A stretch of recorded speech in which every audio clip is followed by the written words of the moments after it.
Hi, it's Jane, and on today's Healthier You, we're going to discuss gut health today. Um, I know that with talking with my GI doctor, there have been a lot more people that have been coming in with a lot of gut issues, and so I thought I would address that, some things that we had talked about. All right, but first of all, let's start out with the medical disclaimer. Always check with your physician before starting any exercise or dietary program. Information here is my personal research into different health topics and is not to be considered medical advice. Now, part of the reason I see a GI doctor because of the GI issues that I've had, not only with the gastroparesis, but with Crohn's disease and just some other issues going on with me gut-wise. So one things we had talked about recently was my primary physician wants to put me on Ozempic starting in April.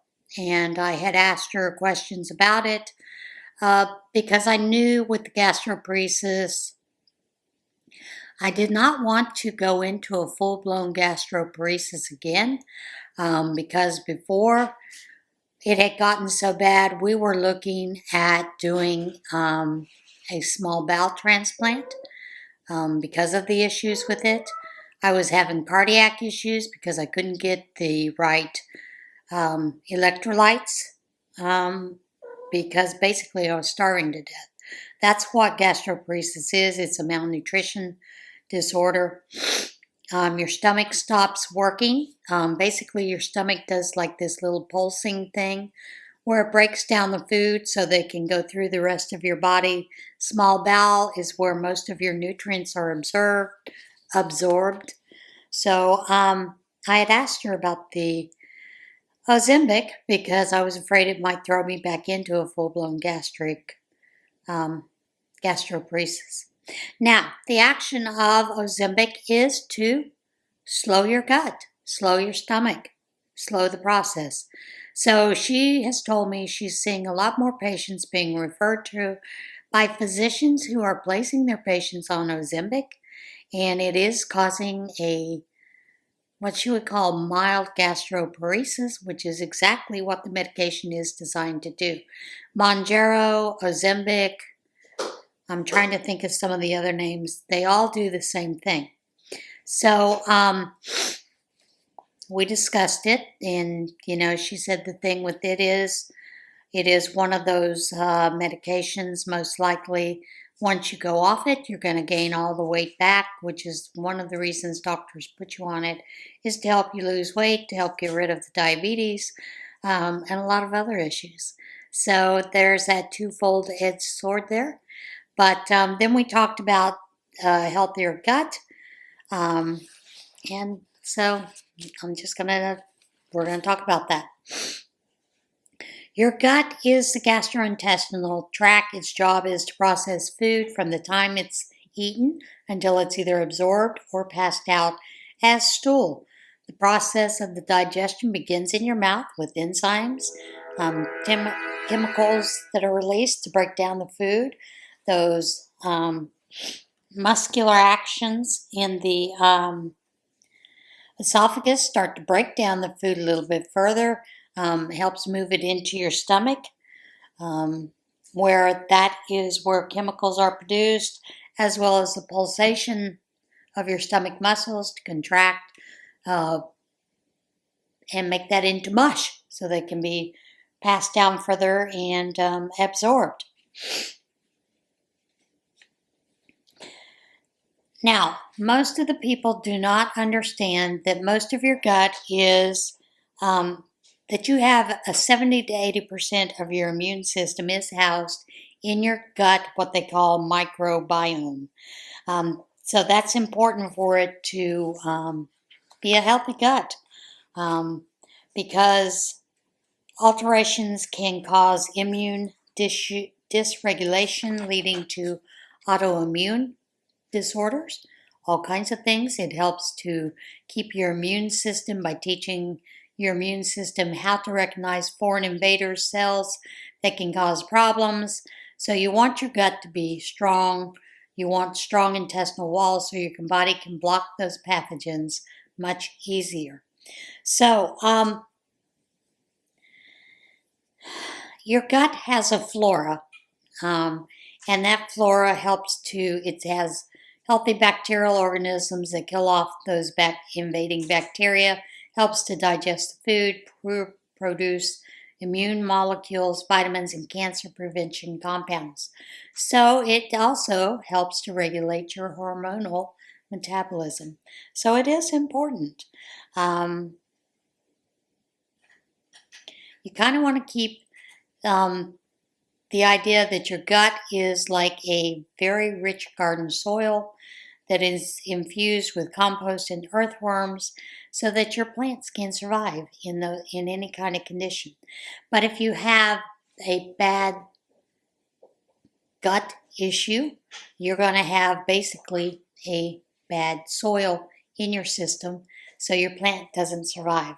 So anyway, these are some of the things that hurt your gut microbiomes. Pesticides, which are found in non-organic grown fruits and vegetables, like Roundup, which is glyphosate. It's a pesticide used as a drying agent with wheat, corn, soy, beans, almonds, and oats. So there's a good reason to buy organic if you can. Pesticides have been shown to disrupt your gut bacteria in all kinds of animals. So then there's that. Then there's triclosan. That is found in things like antibacterial soap, mouthwash, toothpaste, and deodorant.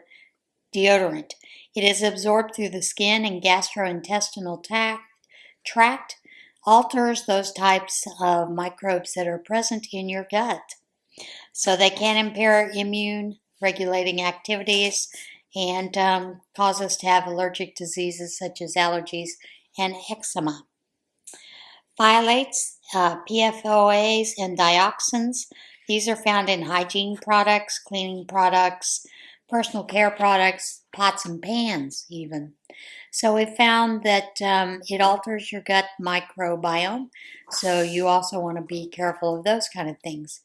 Bisphenol, or BPH, is found in hard plastic water bottles, lining of canning foods, and we've seen lately a lot of things you'll see that are on the shelves that are in plastic will say BPA free, which is a good thing. Antibiotics can change what happens in your gut. And also acid blocking compounds, antacids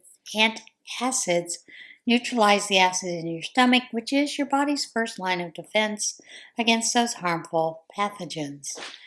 Non-steroidal anti-inflammatory drugs such as Anacin, Bayer, and Motrin. These are NSAIDs, which cause bleeding, inflammation, and ulcers in the stomach and your small intestine. It also changes the balance of your gut microbials. So, it also increases your intestinal permeability, which means you may have leaky gut syndrome. Or if you do have leaky gut syndrome, you're going to find that it worsens it.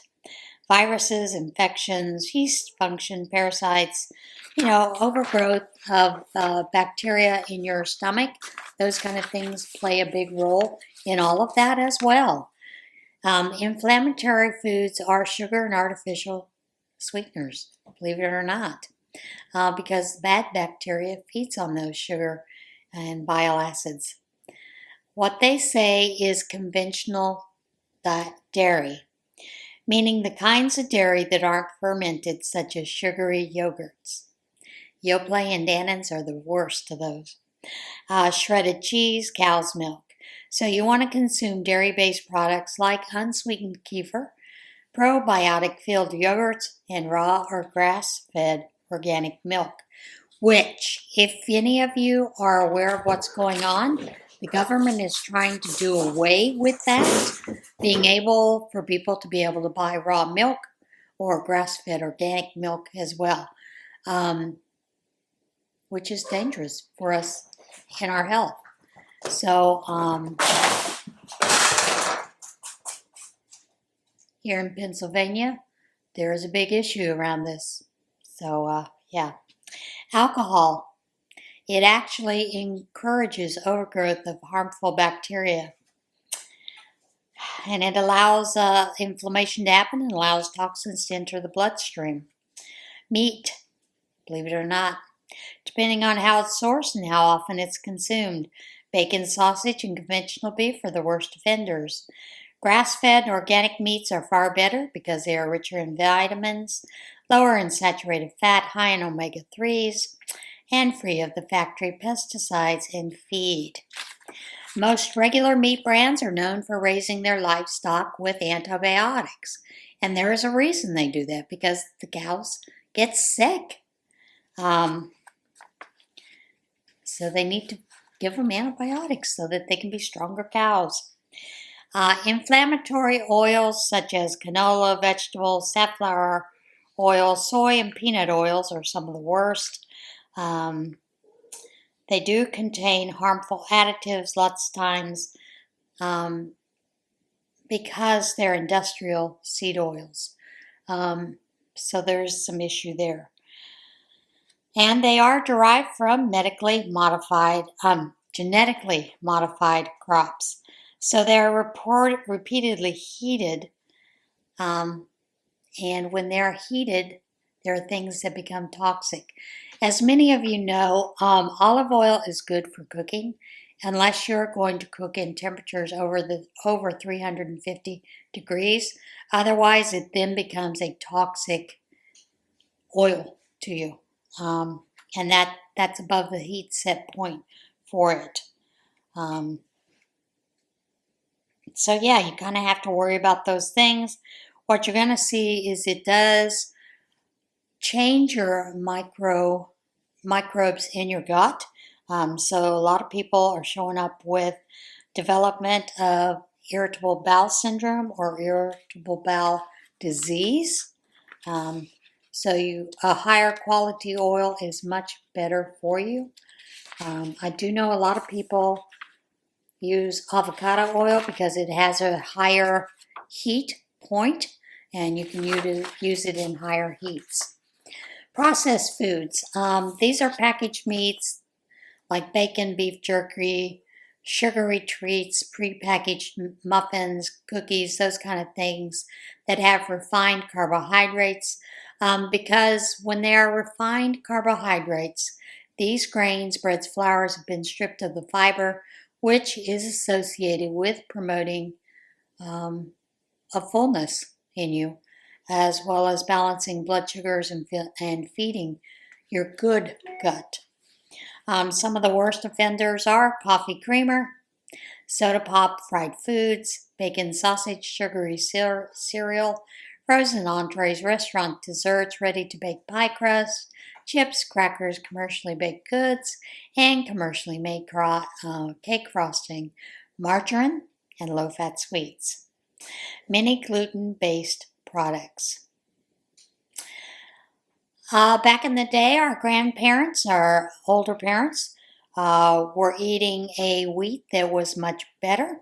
It was not as drought resistant, bug resistant, and fast growing.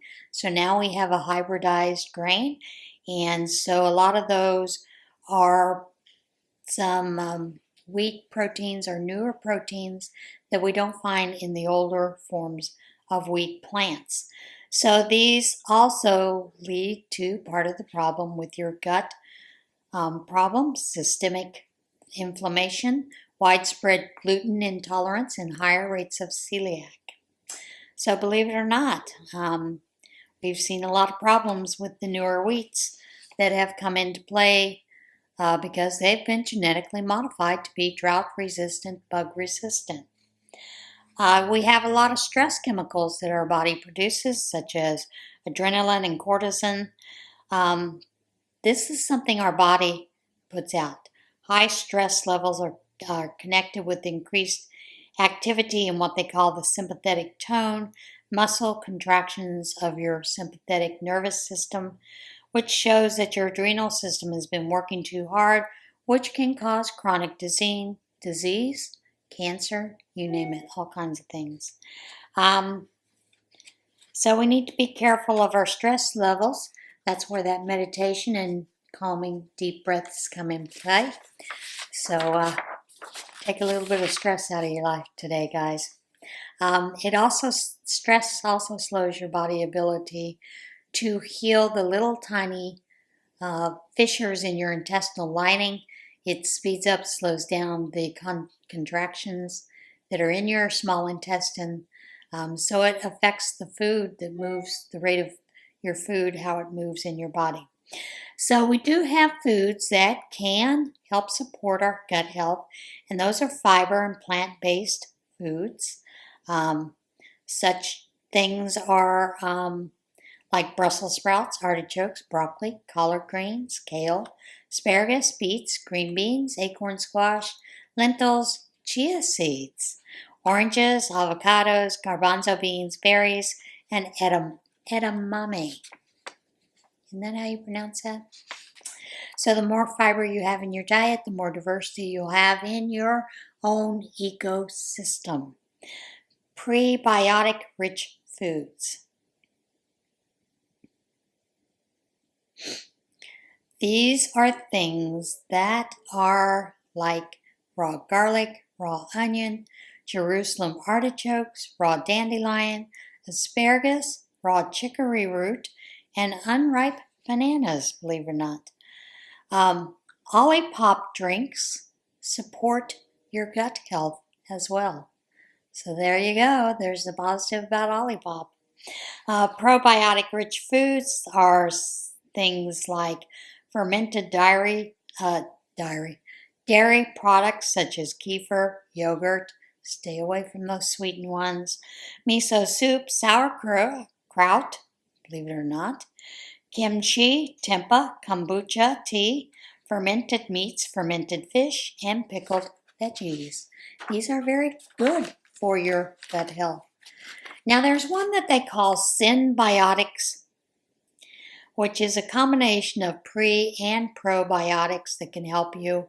And those are things like Greek yogurt, sliced green bananas, edamame, miso soup, kimchi with sliced onions in it. Some other gut-building foods are bone broth, collagen powder, cabbage juice, chia seeds, slippery elm bark tea, marshmallow root tree. There are some things we can also do on our own to help support our gut, and that is to eat slowly and mindful about what you're eating. Chew your food. Avoid irritants and allergens. We need to start to learn to prioritize our cleaning products, personal care products, and home products. So, and they tell you using glass over plastic. And here's the other thing, avoiding nonstick pots and pans. Exercise. Yep. Good old E word, exercise helps reduce stress and boost your adrenal function. There are supplements that you can take, such as probiotics. Collagen helps with all kinds of things in your body. Helps with your digestive tract, but also helps with bone, keeping you youthful, those kind of things. You can make it naturally, but one of the things they tell you is if you eat a lot of organ meats and drink a lot of bone broth, you are giving you are helping your system, but you need to eat a lot and drink a lot of that to help with your things. There are collagen powders that are available. Make sure that it is a very clean label and not using heavy metals in it. Zinc, L-carnosine, Z, which is also a chelated compound that has L-carnosine and zinc. It is found in meat, eggs, shellfish, cheese, legumes, and tofu. Zinc is important for your body, so we need to keep that in mind as well. And it also shows that it helps with wound healing, immune function, diabetes, and even loss of function. So it is something to consider keeping on hand. Vitamin C. It has a huge role in your immune system. It enhances the function of your white blood cells that help gobble up that bacteria. One of the things they say is glutathione. It protects oxidative stress. It's abundantly distributed in mucosal cells of gastrointestinal of both animals and humans. Some of the things that you can use to eat those are onions and garlic, cruciferous vegetables, avocado and walnuts, poultry, and egg yolks. Elderberry. Black elderberry juice is really good for helping those kind of things with your tummy. But one of the things that they want to keep in mind is do not eat elderberries raw. You can incorporate them into your diet via syrups. However, you need to keep in mind they may be high in sugar. I do have a friend who has an elderberry bush in her yard, and she makes elderberry syrup all the time using natural honeys. It's a great syrup, and it's great to add to water, those kind of things. So yeah, vitamin D is helpful. Many times, a lot of folks have vitamin D deficiency, so you might want to check to see if you do have a vitamin D deficiency. And the sources that you get that from are normally spices, teas, and what they call golden milk. Golden milk, I believe, if I remember correctly, is turmeric, honey, and milk warmed. Don't quote me on that, but I think that's what the golden milk. So keep in mind your gut is very important to your health. Like I said, some of the ways that you can get your, there's a list of 12 foods that they say can help with your gut health almost practically overnight, and those are Greek yogurt, kimchi, kefir, kombucha. Those can help exactly overnight. Sauerkraut, tempeh. Those are some things that can help you almost overnight with your gut health to help with that. Artichokes, dragon fruit. Now I noticed a lot of things, dragon fruit nowadays is really big. And it's helpful for your gut.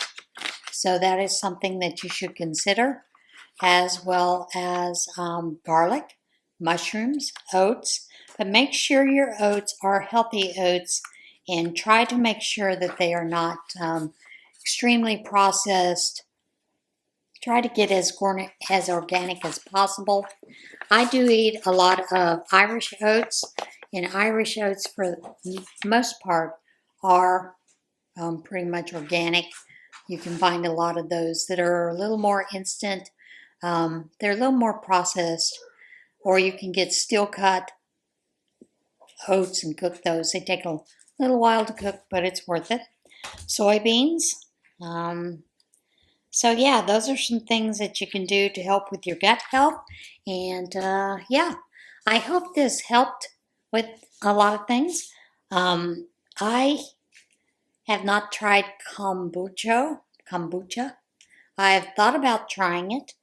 So maybe we'll do some tries with some kombucha and some kimchi. However, I don't know anybody that makes kimchi here. I used to have a friend that made kimchi all the time in Virginia, and she would bring me things and I would eat, and I thought it was very good. But now for the most part, when I see kimchi, it's in the store. So who knows how healthy it is? Because you have to check the labels, right? All right, guys, that is it for today's video on a healthier you. So I hope you did enjoy it. I hope it helped you a little bit, gave you some ideas to help your gut health a little bit. So yeah. All right, remember to always be a little kinder to yourself, be kind to one another, and I'll see you again soon. Bye.